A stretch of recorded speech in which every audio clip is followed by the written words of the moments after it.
Hey y'all, welcome back to the Bree, Myself, and God channel where I'm bringing you all things Bree and all things God. And welcome to episode 3 of the Cuffing Season Chronicles.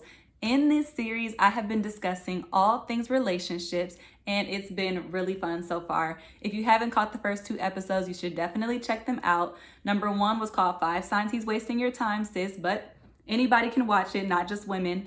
Number 2 was 5 Things to Do If It Doesn't Work Out. And this week, I decided I can't make a whole cuffing season series that only talks about failed relationships and relationships that are going nowhere. I want to talk to y'all today about relationships that are healthy and what it takes for them to succeed. So today's topic is 5 ways to know if you're ready for a relationship. And the way that I'm going to walk you through thinking about this is actually through the lens of friendships. Because what I've noticed is that friendships and romantic relationships really require a lot of the same things. So if you're trying to see whether you're ready for a romantic relationship, a really good way to explore that is to look at how you're showing up in your friendships. So in this video, I'm going to go through 5 things I think are required for any healthy relationships, romantic or otherwise, and ask you questions to help you explore, do I have these traits? Do I exhibit these traits in the friendships that I already have in my life? So without further ado, let's get to it. Number 1, the first thing that I think is required for all healthy relationships is chemistry and alignment. Now, chemistry is the easy part. You vibe with a person when you first meet them, whether it's a new friend or a potential bae. That's totally based off personality and the vibe when y'all connect. And that is definitely an important part of it because attraction and chemistry and clicking with other people is important for friendships or relationships. But the harder part is alignment. Alignment is beyond being attracted to this person's personality or their looks.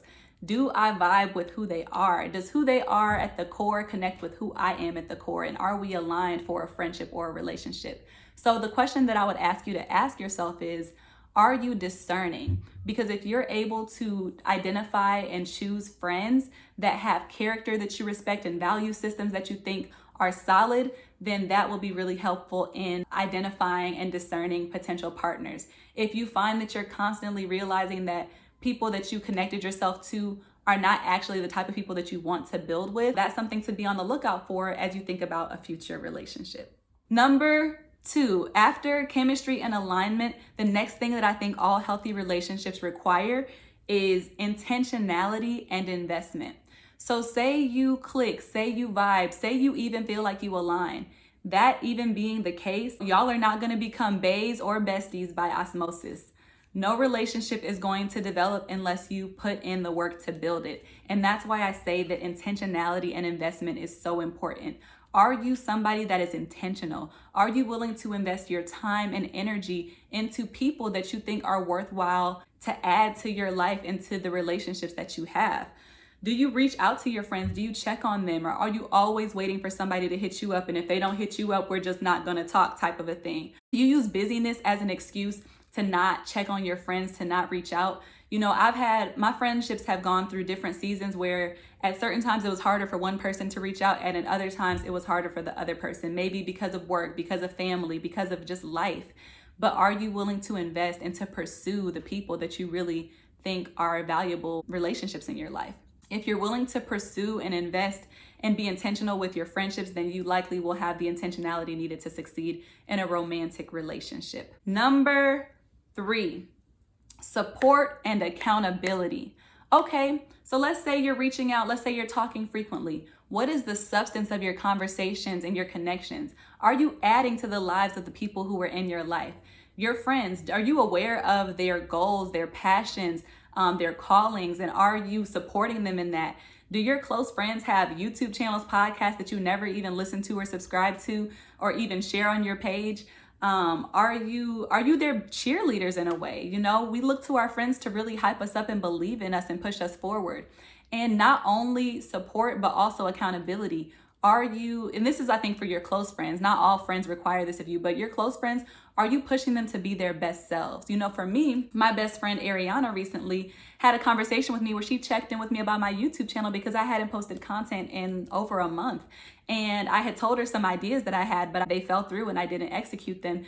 And we had a conversation where she really gently and without judgment reminded me of the importance of this channel to me and how I want to invest in it and how I want to be consistent. And I really appreciated that moment of accountability that even inspired me to start this series. So are you not only supporting your friends, but are you pushing them to be better and holding them accountable? If you're able to do that for your friends, then you're likely going to be able to do that for a future partner who's really going to need that from you. The fourth thing I think that healthy relationships require is vulnerability and intimacy. It's great to be able to connect with somebody and support them in the things that they're doing and their goals, but what about connecting with people at the core of who they are? And at the core of who we are, that is where our passions and dreams, but also our fears and insecurities are. Are you able to connect with people at that deep level?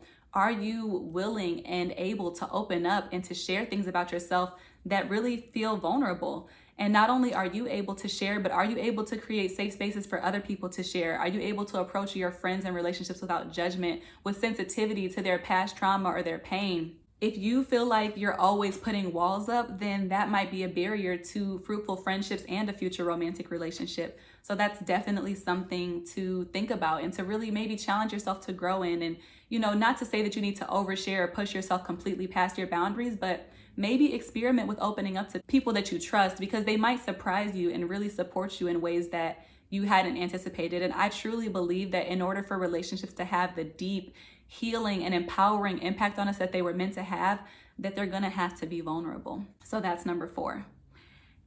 Number 5, last but definitely not least, is communication and conflict resolution.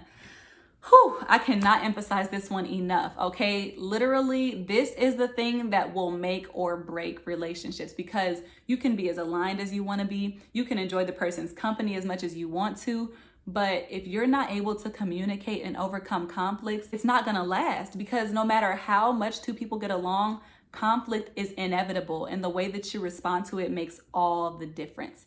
So the question to ask yourself here is, what kind of communicator are you? When you have a conflict with someone, are you able to express yourself in a healthy way without throwing accusations and name calling and always having an attitude? Are you able to express the things that hurt you or the things that you need in a respectful way to the other person?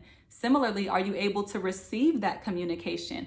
Or are you somebody that feels like you always have to be right? So as soon as someone tells you how you made them feel, you're jumping to your own defense, you're being defensive. You have to be right, so you're correcting them instead of really hearing them out. Another question is, are you conflict avoidant? Because that's not going to be a way to get over conflicts. Conflicts don't just go away because you avoid them. So are you able to have hard conversations and not run from them? And another thing with conflict resolution is, are you willing to actually work to mend something that's broken if you believe the relationship is worth it? Or is your instant response to always cut somebody off? Listen, I feel like we are the cutoff generation. We want to cut people off left and right. And don't get me wrong, if a relationship is toxic, if a person is not aligned with you, you know, there's so many legitimate reasons to cut someone off.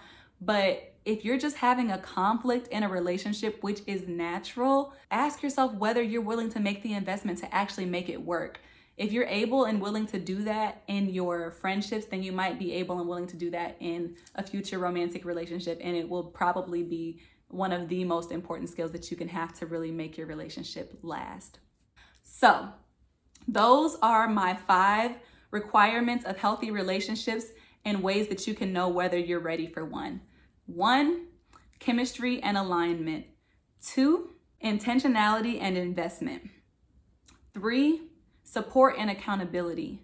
4, vulnerability and intimacy. And 5, communication and conflict resolution. If you're able to show up to your relationships with those 5 things and those types of skills, then you're not only ready for healthy friendships, but possibly a healthy romantic relationship in the future. And if you find that you need to grow in any of these areas, I would encourage you, let yourself have space while you're single to grow in your friendships in these areas. Not saying that you have to have this all figured out before you can be in a relationship, but I will say that friendships are a great training ground, great space to grow and to just become better and to show up in better and stronger ways in our relationships. Not just for the sake of preparing for a future relationship, but for the sake of having healthy relationships in every area of our life.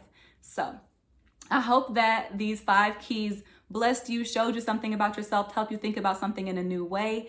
And I hope that you'll come back next week for the next episode of the Cuffing Season Chronicles. If you like this video, don't forget to thumbs up it, share it, subscribe, and to follow me on Instagram at BreMyselfAndGod. Thank you so much for watching, and I'll see you next time.